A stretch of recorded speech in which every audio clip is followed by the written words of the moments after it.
สวัสดีค่ะปู่จัน ครับผมสวัสดีครับ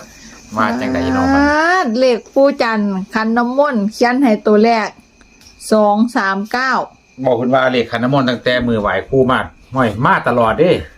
มาห้อยฟังตรงขามตำเล่าไหม ค่ะ มาคักมาแน่ได้มาสามงวดติดเลยมาธรรมดาว่าต่อไป มาตำเล่าแล้วโดนมาใส่ตำไทยเขาอีกอยู่ว่าต่อไป ค่ะ ของแท้ว่าต่อไป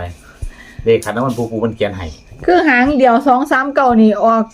เทั้งตำไทยตำลาว แม่นครับออกแต่ฟังพุ่นอีก3 เที่ยพุ่นนี้ 3มือติดเลี่ยงเลย มือที่แรกมัน3 ตัวเต็มคุณบอก แมนมือแรกเขา3ตัวเลยจ้ะ มือต่อมาให้เขา2 ตัวอีกว่าต่อไป ของแท้ว่าต่อไป เดี๋ยวนี้เพิ่นเขียนในคัดเตือนบ่ได้ทุนมันก็ให้ทุนมาห่วยบ่ธรรมดาได้3 มื้อติดเลย3 งวดติดพุ่นนี้ จ้า ตำเล่าว่าต่อไป เขาเบิ่งตัวถึกนะคะปู่ นี่ครับนี่ของแท้เด้เนี่ย โอ้ รวมแล้วไปเสร็จ4เที่ยติดว่าต่อไปบ่ธรรมดาเด้ครับ เขาคักเลย ครับ สองเก้า เลขขันน้ำมนต์ว่าต่อไป ค่ะ เลขขันน้ำมนต์มือไหว้คู่ว่าเถอะ มือ ปู่ ไห เพิ่น ว เขียนให้ คู่ ครับเป็นลักษณะนั้นของแท้ ตามต่อบ่ครับปู่งวดนี้ปู่สิเฮ็ดขันน้ำมนต์ให้อี กา บ่ สิเฮ็ดให้คือเก่าครับผมก็คือสิขอปู่ให้ปู่มันลงมาเขียนให้คือเก่านั่นแหละ ค่ะ หาเทียบเพิ่นให้